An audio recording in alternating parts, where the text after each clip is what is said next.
Let's talk about something you probably use hundreds of times a day without even realizing it. It's this silent, invisible engine that really makes the entire internet tick, translating the names we use into a global language of numbers. Today, we're going to pull back the curtain on DNS, the internet's absolutely essential directory system. So here's what we're going to cover. First, we'll break down the basic magic trick DNS performs.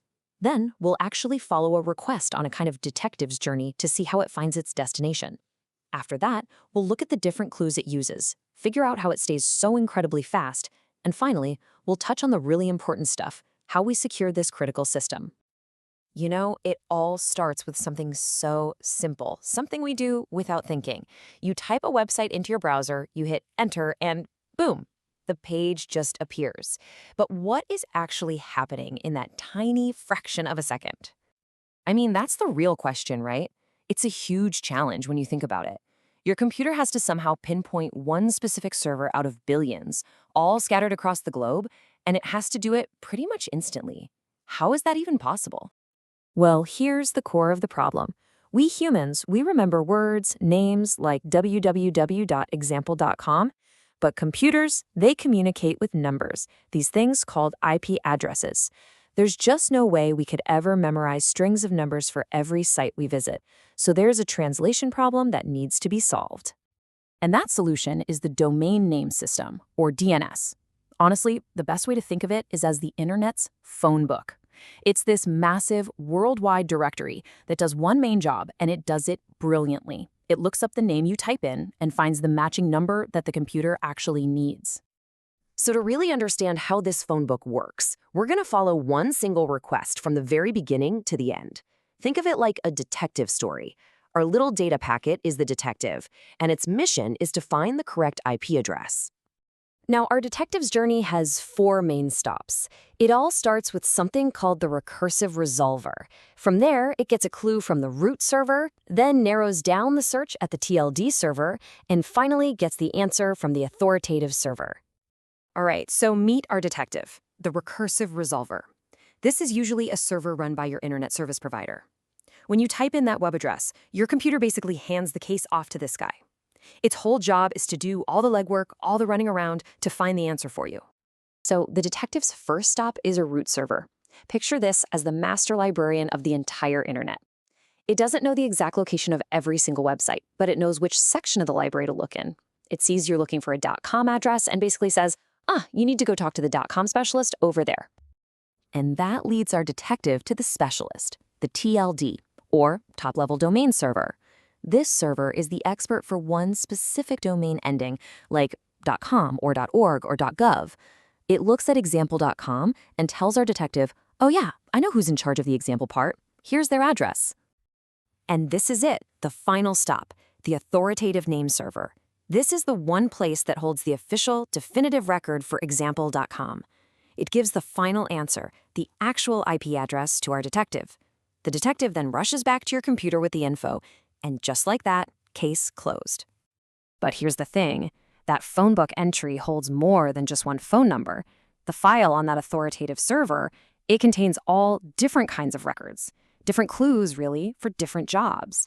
For example, an A record points to a standard web address, a quad A or AA record does the same for the newer IPv6 addresses, but then you have things like an MX record, which has nothing to do with websites. It tells other servers where to send email for that domain.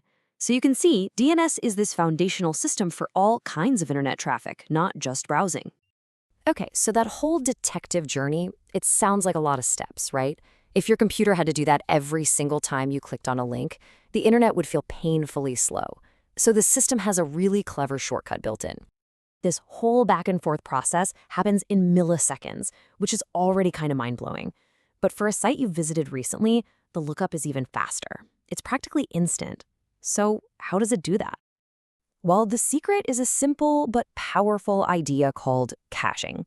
It's really just the act of remembering the answer for a little while so you don't have to send your detective out on that whole journey all over again. And this memory system, this cache, exists at multiple levels. Your web browser keeps its own little cache. Your computer's operating system, whether it's Windows or Mac OS, has one too. And yeah, our hardworking detective, the recursive resolver, it keeps a huge cache of recent answers to speed things up for everyone it serves. But you might be wondering, how long does it remember the answer? You can't just store it forever. What if the website's address changes? That's controlled by something called the time to live, or TTL. Think of it like an expiration date on a carton of milk. It's a setting that tells the cache exactly how long to hold on to the information before it has to go ask for it again. It's a constant trade-off between speed and accuracy.